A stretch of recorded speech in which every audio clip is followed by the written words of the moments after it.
Hello tenth class बच्चों, आप सब कैसे हैं। आई होप आप लोग बिल्कुल ठीक होंगे, घर पे होंगे और सेफ होंगे। और मुझको उम्मीद है कि जो भी आपको काम दिया जा रहा है स्कूल से, आप वो काम हर सब्जेक्ट का अच्छे से करते होंगे। तो बच्चों, जैसा कि हम पिछले वीडियोज में टाइप्स ऑफ केमिकल रिएक्शन के दो टाइप्स कर लिए थे। कौन कौन से? Combination reaction and decomposition reaction, संयोजन अभिक्रिया एवं वियोजन अभिक्रिया। उसके साथ साथ हमने बच्चे एक्जोथर्मिक और एंडोथर्मिक यानी ऊष्मा क्षेपी एंड ऊष्मा शोषी अभिक्रिया भी समझा। अब बच्चे आ जाओ नेक्स्ट टाइप पे, जिसका नाम है डिस्प्लेसमेंट रिएक्शन। इसको बच्चे हिंदी में कहते हैं विस्थापन अभिक्रिया। विस्थापन अभिक्रिया। आओ बच्चे एक बार इसको डिफाइन करते हैं। The chemical reaction in which a highly reactive element displaces a low reactive element from its compound known as displacement reaction. यानी ऐसा केमिकल रिएक्शन, यानी ऐसी अभिक्रिया जिसमें जिसमें अ हाईली रिएक्टिव एलिमेंट, यानी जिस ऐसा एलिमेंट जिसकी रिएक्टिविटी ज़्यादा हो, जो बहुत ही फास्ट रिएक्शन करता हो, जो अधिक रिएक्शन करता हो, जिसकी क्रियाशील अधिक हो, वो तत्व, वो एलिमेंट डिस्प्लेस कर दे। डिस्प्लेसेस यानी हटा दे। बच्चे डिस्प्लेस का मीनिंग होता है हटाना। आप रिमूव भी कह सकते हो। रिमूव कर दे, उसको हटा दे, उसको विस्थापित कर दे। किसको? जिसकी रिएक्टिविटी कम हो, उस तत्व को जिसकी रिएक्टिविटी लो है, जिसकी क्रियाशील कम है, उसे हटा दे फ्रॉम इट्स कंपाउंड, उसके यौगिक से, नोन एज डिस्प्लेसमेंट रिएक्शन। ऐसी अभिक्रिया जिसमें एक अधिक क्रियाशील तत्व किसी दूसरे कम क्रियाशील तत्व को उसके यौगिक से विस्थापित कर दे यानी हटा दे, उसे विस्थापन अभिक्रिया कहते हैं। सिंपल सी बात है बच्चा।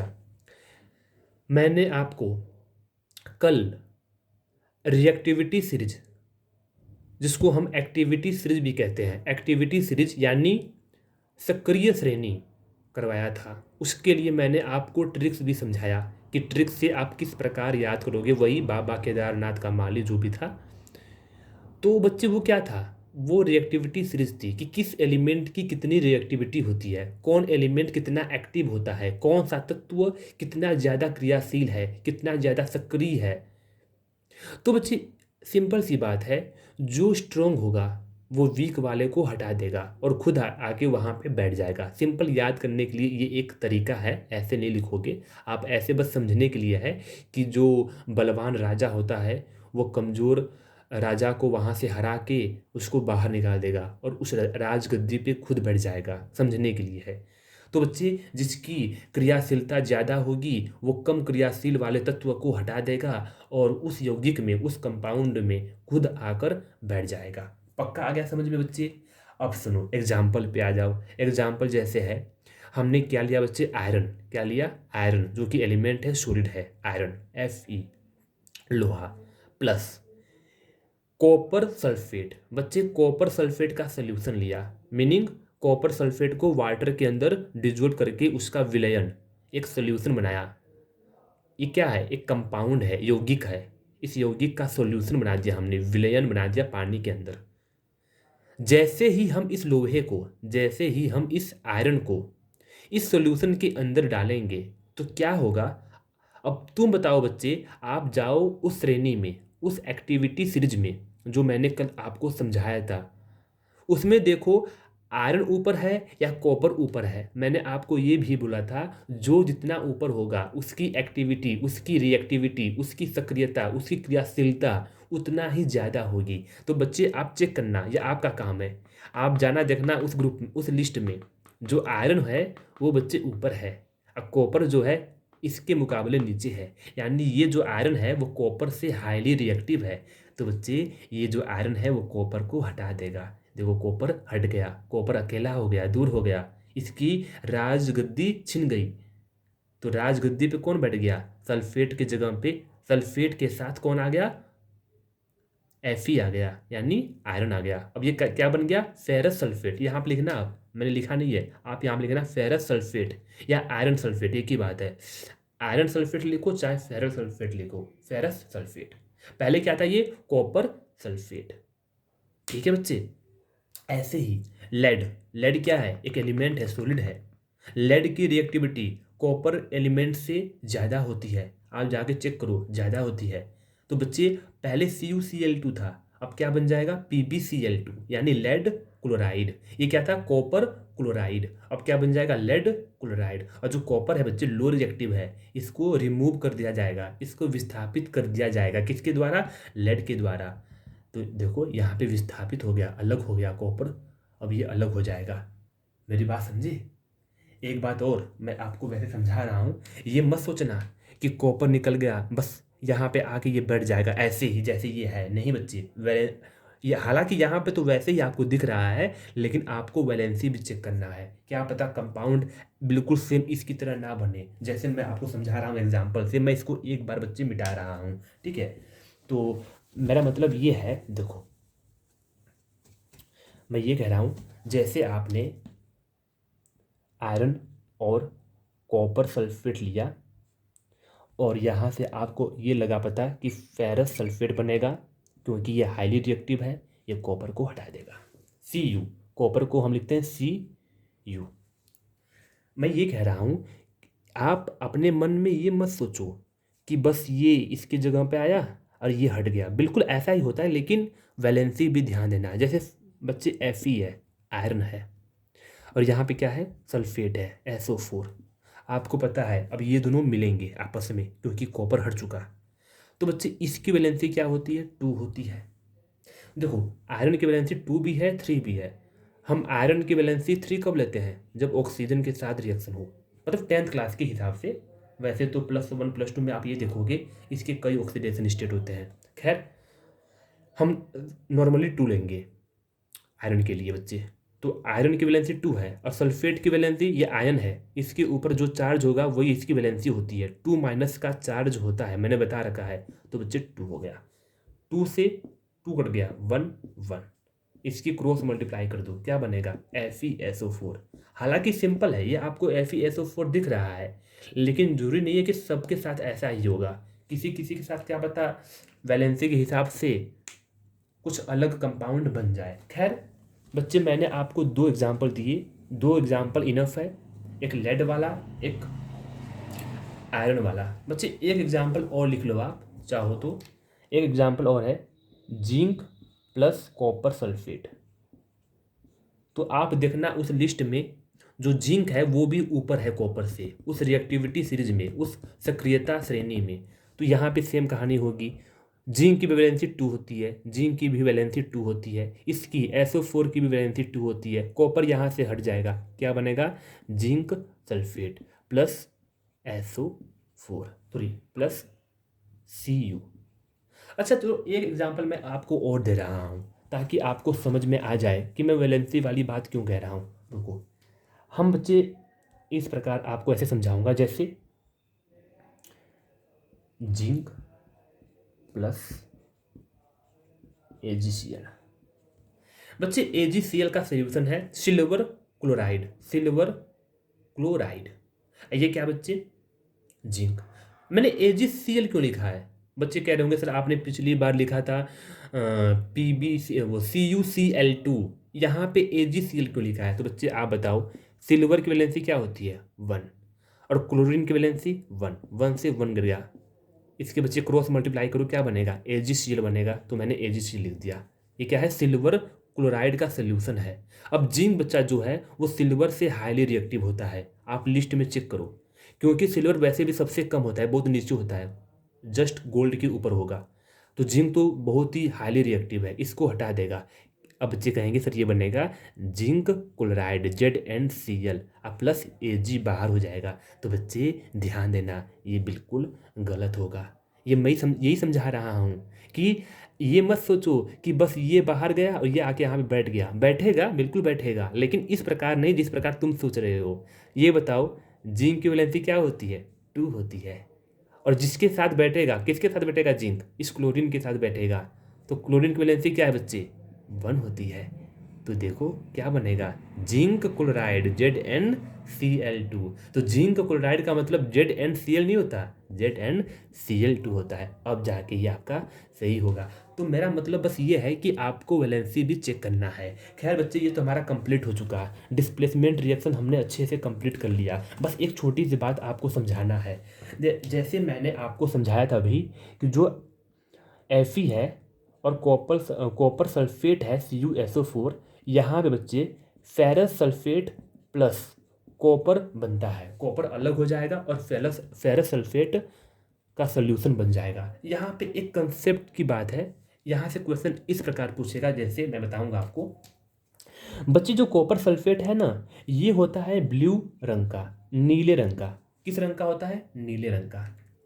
और बच्चे ये जो हमारा ये जो आयरन है, आयरन जब इसको हमने मार्केट से लाया तो बिल्कुल कैसा था? ये वाइट था, बिल्कुल चिकना था, सफ़ेद था, साफ सुथरा था। लेकिन बच्चे जैसे ही इस आयरन को इस सोल्यूशन के अंदर हमने डिजोल्व किया, डाल दिया, और कुछ देर इसको छोड़ दिया, कुछ घंटे तक, तो हमने क्या देखा? जब इस लोहे को कुछ घंटे बाद हमने इसको वापस से निकाला सोल्यूशन के अंदर से, जो लोहा पहले वाइट था, शाइनिंग था, चमकदार था, वो अब ब्राउनिश हो गया, यानी भूरा रंग का हो गया, ब्राउन कलर का हो गया। कब? सॉल्यूशन से निकालने के बाद, कॉपर सल्फेट के सॉल्यूशन से निकालने के बाद। और बच्चे जो कॉपर सल्फेट का सॉल्यूशन था वो ब्लू से क्या हो गया? फेड हो गया। फेड का मतलब फीका, फीका हो गया, हल्का हल्का ग्रीन और सफ़ेद, फीका हो गया बच्चे, इसका रंग फीका हो गया, जो कि पहले क्या था? ब्लू था। क्वेश्चन पूछेगा ऐसा क्यों हुआ? तो सिंपल सी बात है, ऐसा इसलिए हुआ कि बच्चे पहले तो ये क्या था? प्योर आयरन था, प्योर लोहा था। लेकिन जैसे ही इसके अंदर डाला गया तो कॉपर तो यहाँ से हट गया और ये दोनों क्या बन गए? FeSO4। अब ये प्योर लोहा नहीं रह गया, अब ये क्या बन चुका है? फेरस सल्फेट बन चुका है। और फेरस सल्फेट का रंग वाइट ना होकर कैसा हो जाएगा बच्चे? ब्राउन कलर का।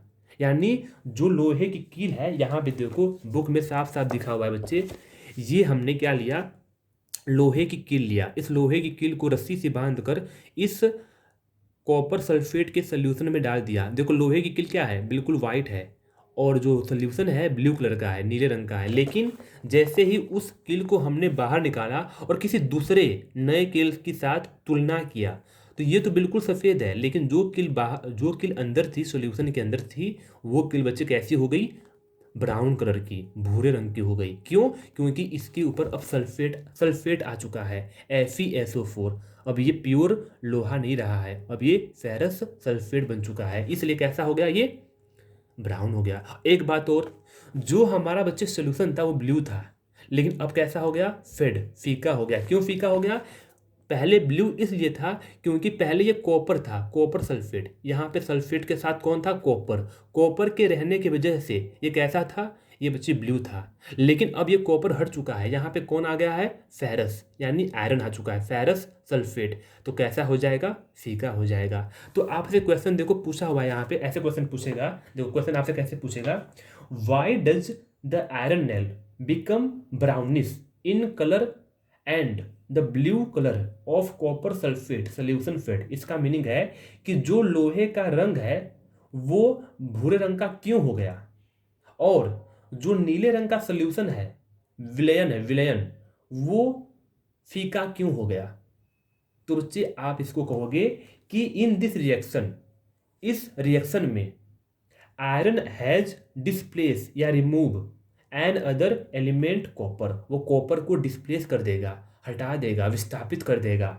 इसलिए कहाँ से? From copper sulphate solution, from copper sulphate solution, copper sulphate की विलयन से, उसके यौगिक से कॉपर को हटा देगा। इसलिए जो पहले वाइट था कॉपर, वो अब कैसा हो चुका? ब्राउन हो चुका। और जो बच्चे सॉल्यूशन ब्लू था वो कैसा हो गया? फेड हो गया, फीका हो गया। सिंपल सा रीजन है। और बच्चे यहाँ पे आपका ये आंसर कंप्लीट हो जाएगा। हालांकि ये क्वेश्चन देखो बच्चे, इसको मैं लिखवा भी देता, लेकिन यहाँ पे हमारा मेन मकसद है समझना। सेम क्वेश्चन, यही क्वेश्चन आपके एनसीईआरटी के बुक में पूछा हुआ है, उस टाइम लिखवा दूंगा, उस टाइम लिखा हुआ आपके पास मैं सेंड कर दूंगा क्वेश्चन आंसर। लेकिन यहाँ पे आपको समझना है बस, और समझ के खुद से जितना हो सके खुद से नोट्स लिखो, उसका बहुत ही फ़ायदा होता है। तो बच्चे यहाँ पे हमारा कंप्लीट होता है ये डिस्प्लेसमेंट रिएक्शन। अब हम अगले टाइप्स जो करेंगे उसका नाम है डबल डिस्प्लेसमेंट रिएक्शन, यानी द्विविस्थापन अभिक्रिया। इस डिस्प्लेसमेंट रिएक्शन में आपको क्या क्या करना है, क्या क्या मेन चीज़ें वो सुन लो। एक तो इसका डेफिनेशन, ठीक है, इसके कम से कम 2 एग्जाम्पल, और सबसे मेन चीज़ जो मैंने क्वेश्चन आपको करवाया है, बहुत बार आ चुका है, कि लोहे की कील जो होती है, जो आयरन का कील होता है, वो वाइट से ब्राउनिश क्यों होता है कॉपर सल्फेट सोल्यूशन के अंदर डालने के बाद, और जो सोल्यूशन होता है वो ब्लू से फेड क्यों हो जाता है जब उसमें हम आयरन की कील को डालते हैं। तो इसका रीज़न आपको समझ में आ गया। इसका रीज़न क्या है, सिंपल सी है कि जो आयरन है वो मोर रिएक्टिव है, वो कॉपर को वहाँ से डिस्प्लेस कर देगा। अब जो पहले आयरन था वो आयरन ना होकर क्या बन चुका है, आयरन सल्फेट, FeSO4, इसलिए वो ब्राउन हो गया। और जो पहले कॉपर सल्फेट था जो कि ब्लू था, अब वो कॉपर सल्फेट में से कॉपर हट चुका है, कौन आ गया है, आयरन आ चुका है, इसलिए पहले ब्लू था लेकिन अब क्या हो जाएगा, फीका रंग का हो जाएगा, फेड हो जाएगा। तो बच्चे यहाँ पे कंप्लीट होता है। वीडियो ज़्यादा लंबी ना बने इसलिए मैं वीडियो को यहीं पे रोक रहा हूँ, और अगले टाइप्स में हम करेंगे बच्चे double displacement reaction. I hope आप लोगों को हर चीज़ समझ में आ गई होगी। बच्चे प्लीज़, डाउट हो, परेशानी हो, प्रॉब्लम हो तो मुझसे शेयर किया करो। आप मुझको अपनी प्रॉब्लम या डाउट बताओगे तभी मैं और भी अच्छा करने का प्रयास करूँगा। बच्चे आप देखो क्लास में तो हो नहीं कि मैं आपका फेस इंप्रेशन देख के पहचान पाऊँ कि हम बच्चों को कैसा डाउट है कि नहीं। बच्चे आप भी घर, मैं भी घर, दूर दूर हैं, बस बात कर रहे हैं ऐसे, ऑनलाइन के द्वारा पढ़ाई कर रहे हैं। तो बच्चे इसमें आपकी भी उतनी ही जिम्मेदारी है कि हाँ, सर के सामने, टीचर के सामने अपनी परेशानी को रखना, अपने डाउट्स को रखना, क्योंकि अब आप ऑनलाइन क्लास कर रहे हो। तो बच्चे प्लीज़, जो भी डाउट हो, मैं तो चाहता हूँ कि बच्चे मुझसे डाउट पूछें। तो मैं उम्मीद करता हूँ आप लोगों को अच्छे से समझ में आ गया होगा। ठीक है बच्चे, have a nice day, God bless you बच्चों।